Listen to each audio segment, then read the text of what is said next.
Hello students, आज हम neuron जिसे तंत्रिका कोशिका भी कहते हैं उसकी संरचना एवं कार्यों के बारे में जानेंगे। तो पहले जानते हैं न्यूरॉन आखिर होता क्या है। तो न्यूरॉन तंत्रिका ऊतक की इकाई है, मतलब जो ऊतक होता है तंत्रिका का उसकी एक इकाई को न्यूरॉन कहते हैं। मतलब कि बहुत सारे न्यूरॉन मिलकर एक तंत्रिका ऊतक का निर्माण करते हैं। तो हम इसके कंपोनेंट्स के बारे में जानते हैं कि आखिर एक न्यूरॉन में कितने सारे कंपोनेंट्स होते हैं। तो स्टूडेंट्स, सबसे पहले हम स्टार्ट करते हैं न्यूरॉन के केंद्रक से। यहाँ पर बीच वाला भाग जो है इसे न्यूरॉन का केंद्रक कहा जाता है। न्यूरॉन का केंद्रक कहा जाता है।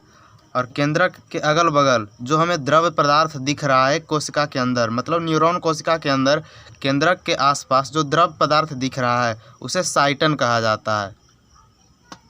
साइटन के भी अपने कार्य होते हैं जिसके बारे में हम किसी और वीडियो में जानेंगे। न्यूरॉन के चारों ओर कोनदार जो संरचनाएं बनी हुई है उसे डेंड्रन कहा जाता है। न्यूरॉन के चारों ओर बनी हुई कोनदार संरचनाओं को डेंड्रन कहते हैं। और इन्हीं संरचनाओं से छोटे छोटे कलियां निकलती हुई दिखाई दे रही हैं। इन कलियों को डेंड्राइट्स कहा जाता है। डेंड्राइट्स,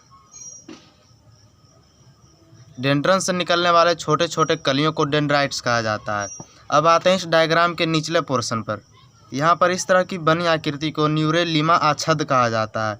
इसे न्यूरिलेमा आच्छद कहा जाता है। और दो न्यूरिलेमा आच्छद के बीच में जो हमें नोड दिख रहा है, एक गड्ढा दिख रहा है, इसे नोड ऑफ रेनवियर कहा जाता है। नोड ऑफ रेनवियर, मतलब कि इस नोड का खोज रेनवियर नाम के साइंटिस्ट ने किया था। न्यूरॉन के इस पतली पूंछ जैसी संरचना को एक्सॉन कहा जाता है। इसी संरचना के बाद एक न्यूरॉन से दूसरा न्यूरॉन आपस में मिलते हैं। अब जानते हैं न्यूरॉन के कार्यों के बारे में। वैसे तो न्यूरॉन के बहुत सारे कार्य हैं, लेकिन कुछ इंपॉर्टेंट कार्य हैं जो एग्जाम में अक्सर पूछे जाते हैं। तो हमें इन्हीं कार्यों के बारे में जानना है। तो सबसे पहला कार्य हो जाएगा, यह संवेदी अंगों के माध्यम से हमें बाहरी दुनिया के विषय में सूचना देता रहता है, अर्थात सूचना का आदान प्रदान। पहला कार्य इसका हो जाएगा स्टूडेंट, सूचना का आदान प्रदान।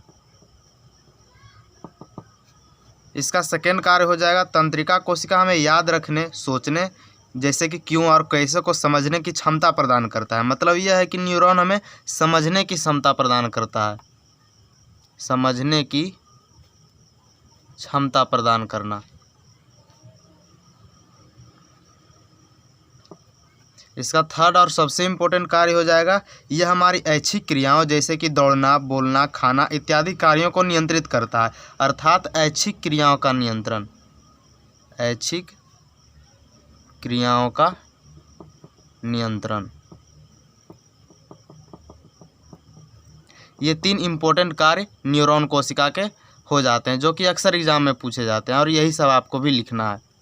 अब एक इम्पोर्टेंट नोट है सिनेप्स, यानी कि सिनेप्स क्या है। सिनेप्स एक न्यूरॉन का टर्म होता है जो कभी कभी एग्ज़ाम में पूछा जाता है। हालांकि बहुत कम बार पूछा जाता है, लेकिन कभी कभी एग्जामिनर्स इसे क्वेश्चन में डाल देते हैं। तो सिनेप्स क्या होता है इसे जानते हैं। यानी जब दो न्यूरॉन के डेंड्राइट्स, दो न्यूरॉन, एक न्यूरॉन का डेंड्राइट्स ये हो गया, ये हो गया, ये हो गया, और जब दो अलग अलग न्यूरॉन के डेंड्राइट्स आपस में मिलते हैं तो उसके संपर्क क्षेत्र को सिनेप्स कहा जाता है। आप फिगर में इसे देख सकते हैं। तो स्टूडेंट्स, आज के वीडियो में बस इतना ही। अगर वीडियो से आपको कुछ भी समझ में आया हो, चैनल को सब्सक्राइब जरूर कर दीजिएगा। Thanks for watching.